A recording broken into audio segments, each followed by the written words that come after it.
नमस्कार। कहानी घर में आपका स्वागत है।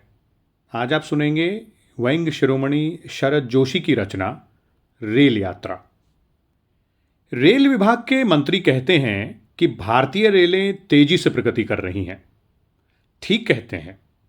रेलें हमेशा प्रगति करती हैं। वे बंबई से प्रगति करती हुई दिल्ली तक चली जाती हैं और वहां से प्रगति करती हुई बंबई तक आ जाती हैं। अब ये दूसरी बात है कि वे बीच में कहीं भी रुक जाती हैं और लेट पहुंचती हैं। पर अब देखिए ना, प्रगति की राह में रोड़े कहां नहीं आते। कांग्रेस के रास्ते में आते हैं, देश के रास्ते में आते हैं, तो ये तो बेचारी रेल है। आप रेल की प्रगति देखना चाहते हैं तो किसी डिब्बे में घुस जाइए। बिना गहराई में घुसे आप सच्चाई को महसूस नहीं कर सकते। हमारे यहां कहा जाता है, ईश्वर आपकी यात्रा सफल करे।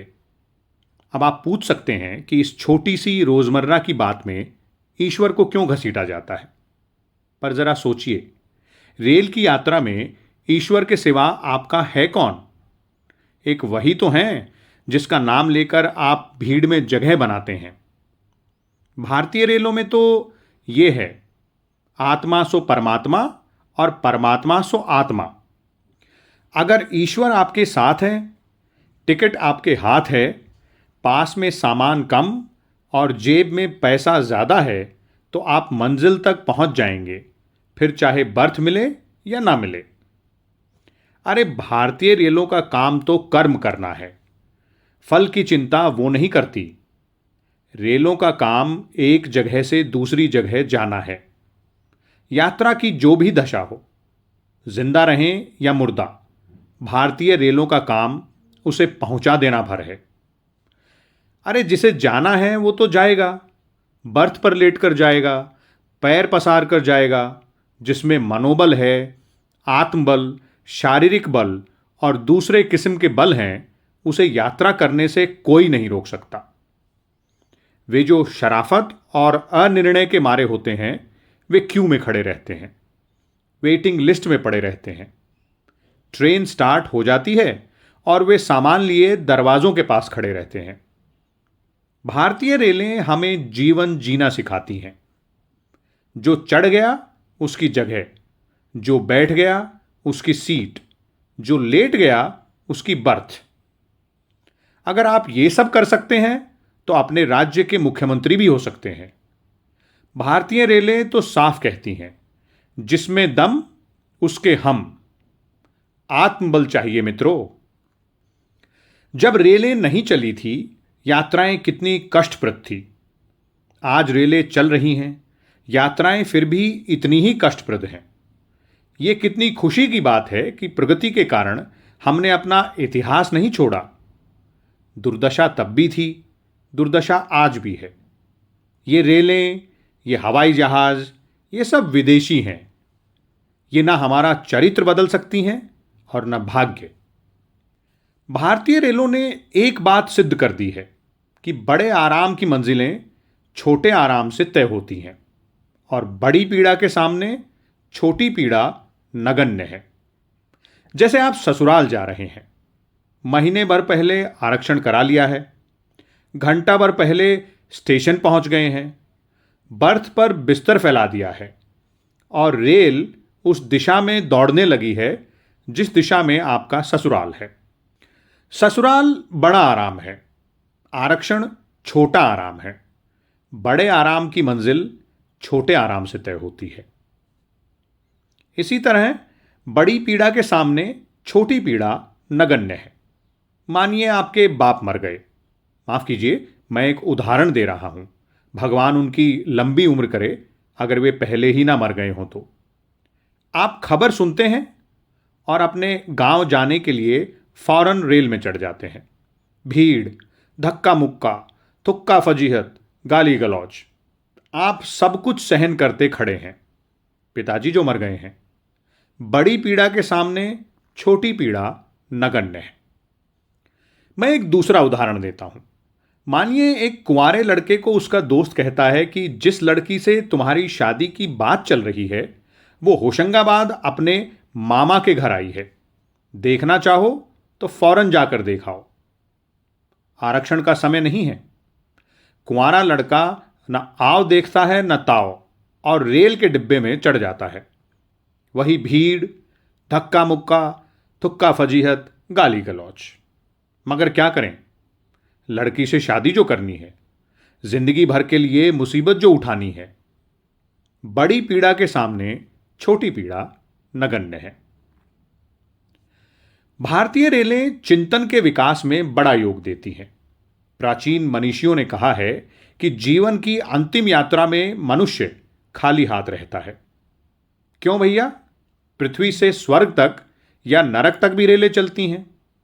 जाने वालों की भीड़ बहुत ज्यादा है। भारतीय रेलें भी हमें यही सिखाती हैं। सामान रख दोगे तो बैठोगे कहां? बैठ जाओगे तो सामान कहां रखोगे? अगर दोनों कर दोगे तो दूसरा कहां बैठेगा? वो बैठ गया तो तुम कहां खड़े रहोगे? खड़े हो गए तो सामान कहां रहेगा? इसलिए असली यात्री वो जो हो खाली हाथ। टिकट का वजन उठाना भी जिसे कबूल नहीं। प्राचीन ऋषि मुनियों ने ये स्थिति मरने के बाद बताई है। भारतीय रेलें चाहती हैं कि वो जीते जी आ जाए। चरम स्थिति, परम हल्की अवस्था, खाली हाथ, बिना बिस्तर, मिल जा बेटा अनंत में। सारी रेलों को अनंत ऊपर जाना है। टिकट क्या है? देह धरे को दंड है। बंबई की लोकल ट्रेन में भीड़ से दबे कोने में सिमटे यात्री को जब अपनी देह तक भारी लगने लगती है, वो सोचता है कि ये शरीर न होता, केवल आत्मा होती तो कितने सुख से यात्रा करती।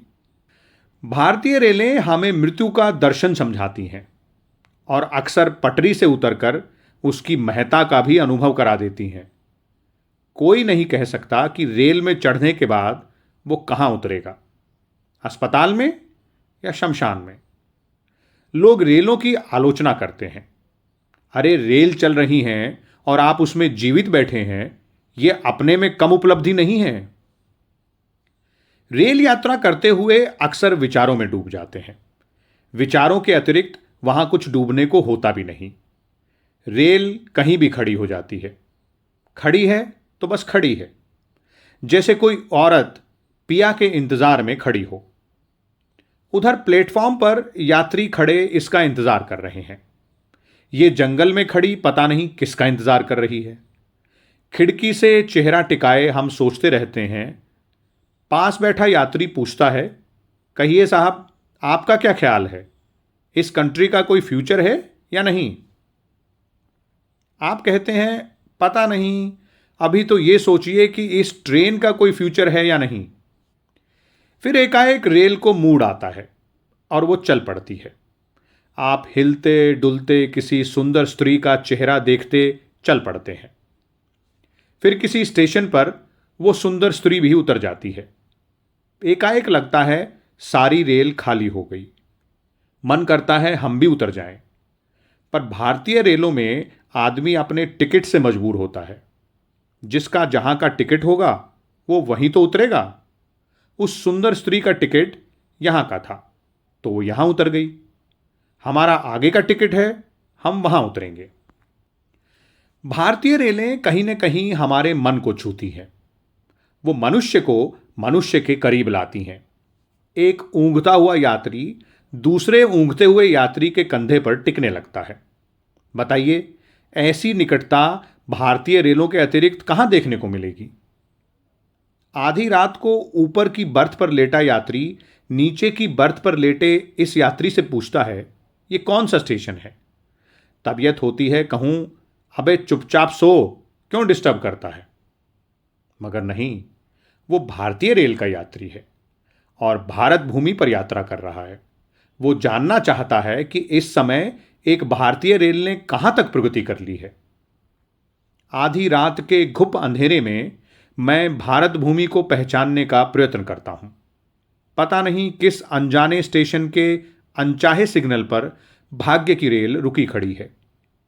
ऊपर की बर्थ वाला अपने प्रश्न को दोहराता है, मैं अपनी खामोशी को दोहराता हूं।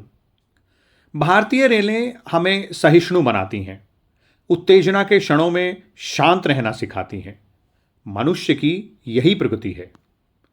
भारतीय रेलें आगे बढ़ रही हैं। भारतीय मनुष्य आगे बढ़ रहा है। आपने भारतीय मनुष्य को भारतीय रेल के पीछे भागते देखा होगा। उसे पायदान से लटके, डिब्बे की छत पर बैठे भारतीय रेलों के साथ प्रगति करते देखा होगा।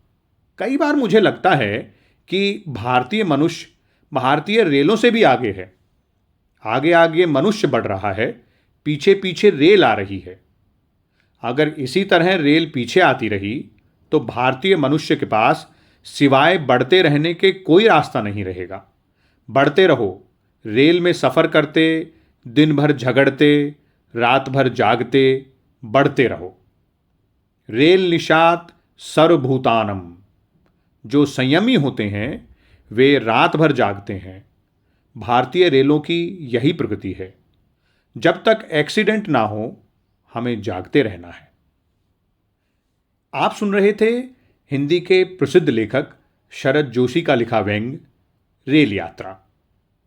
ऐसी ही और बेहतरीन रचनाओं के लिए जुड़े रहिए कहानी घर के साथ और हमारा चैनल सब्सक्राइब कीजिए।